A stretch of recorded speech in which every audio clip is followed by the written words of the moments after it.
Well, it's the 29th of October, 2020. Here we are. And I want to say something about Lebanon. Poor Lebanon. It's been beaten from pillar to post, hasn't it? It's had such a miserable time. And now, to cap it all, Saad Hariri has been appointed Premier of Lebanon. Saad Hariri, can you believe it? It's the same guy.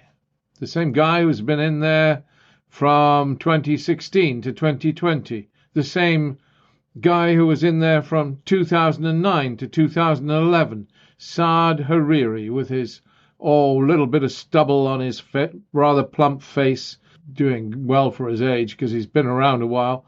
My goodness, he's looking sleek and looking happy, and he's back to keep Lebanon the way it's been accustomed. What sort of message is that to the Lebanese? I mean, what sort of hope do they have? The elite will go on being the elite.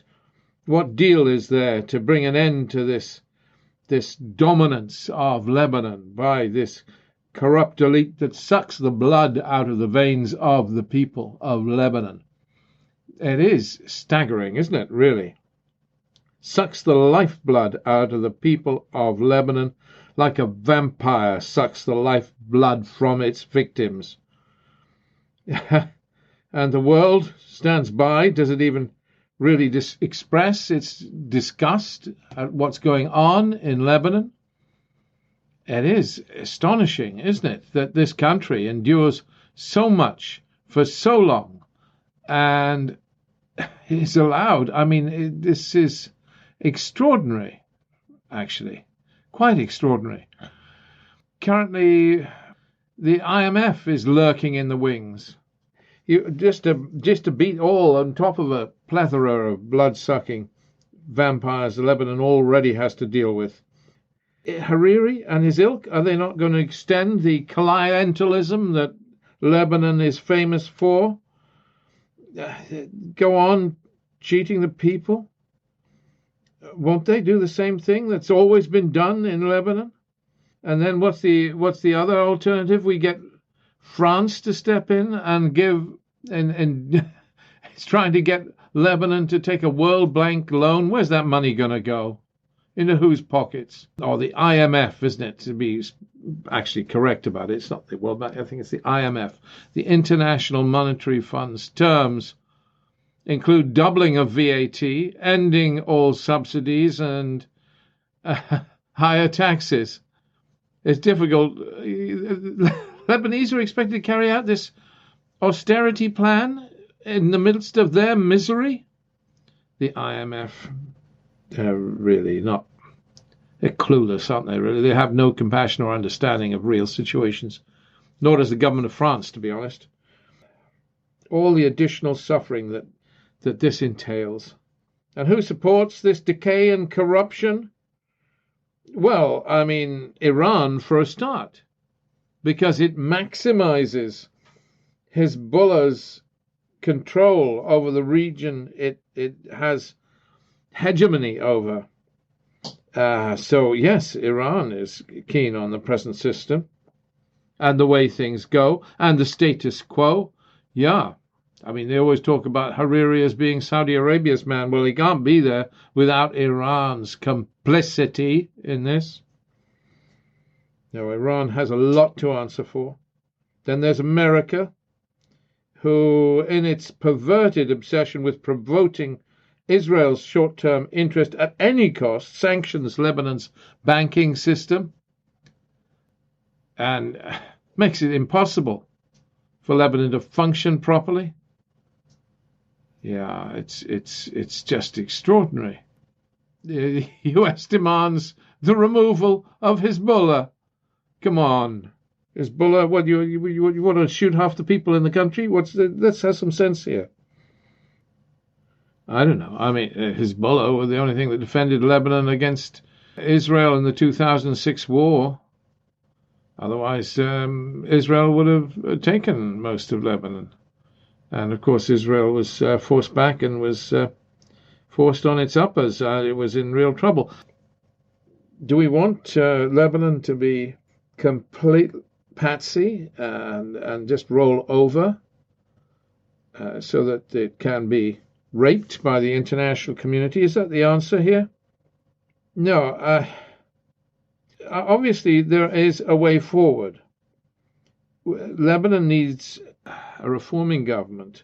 Maybe Parliament can do this. Maybe Parliament can get its act together and stop the ministers, that the corrupt ministers that are likely to be appointed.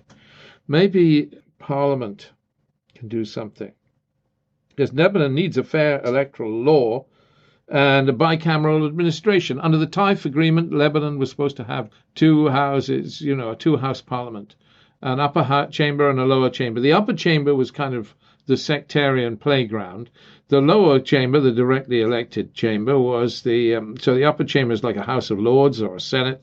The lower chamber, like a Congress or a House of Parliament, was supposed to get on with being fairly elected under a fair election law. I mean, at the moment, Lebanon's election law is insane. I mean, insane. So people from Beirut have to go back. It's like back to the Bible days, like the days of the census under Pontius Pilate. When those of you that are Christians, you remember how it went. Jesus had to go back to Bethlehem from Nazareth. The baby boy had to go because that was where they voted, because that was where they did their taxes. That's where they counted the census. Well, I know somebody, a dear friend of mine, he lives in Beirut. He has to go back to the Bekaa Valley to vote because of the archaic electoral system they have in order to promote factionalism and clientelism. The electoral system itself, the electoral law, is fundamentally more than flawed. It's fundamentally corrupt because it serves the self-serving elite from the various factions who want to preserve their money-spinning positions, the ministries that fall to them and so on. So the electoral law is completely wrong. It's gerrymandering. I mean, we've heard of gerrymandering where you adjust constituencies. People accuse Bahrain of gerrymandering constituencies. You know how it is. A constituency will be manipulated so that the Sunni vote in one area will come together strongly. Anyway, you know how the Sunni vote will be manipulated to advantage a community. I don't mean to put Bahrain down, because Bahrain is nothing compared to Lebanon. Bahrain has the cleanest hands in the universe compared to Lebanon. The Lebanese elite manipulate the vote, gerrymandering constituencies to such a degree that it is so perverse it's beyond comprehension. Actually, almost literally beyond comprehension, because if you look at Lebanon's election law, it's almost impossible to understand because it is a farce, a complete farce. It's a joke. They should have one national constituency, perhaps like Israel or like Iraq pre-Maliki, where you have national lists. That would enable people to vote for their own guys. Do it on PR, proportional representation, if you want, or whatever. There are various ways forward here. But the current system is an obscenity in Lebanon. Put in place for good reason, you could argue, because Lebanon faced a long civil war. So, I mean, it was years and years and years. It was half my lifetime as a younger man. Yeah, we don't want to go back to that, I suppose. So we have this corrupt system. Surely there's a better way. Surely it isn't corruption or war. Surely Lebanon could have a fair, honest system, a fair election law, a bicameral assembly like was agreed under the Taif agreement, and get on with life in a proper way.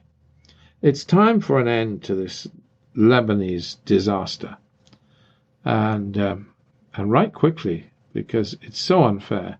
And you know who's going to bring it about, an end to this misery in Lebanon? Countries like the United States, France, and Iran, the big power countries in regard to Lebanon. If they got their act together, if they spoke to one another, if they start obsessing about promoting their various fiefdoms within Lebanon and started caring about the Lebanese people, they could actually force reform. I mean, France could probably do it on its own, could force reform if it really cared about Lebanon, could put enough pressure.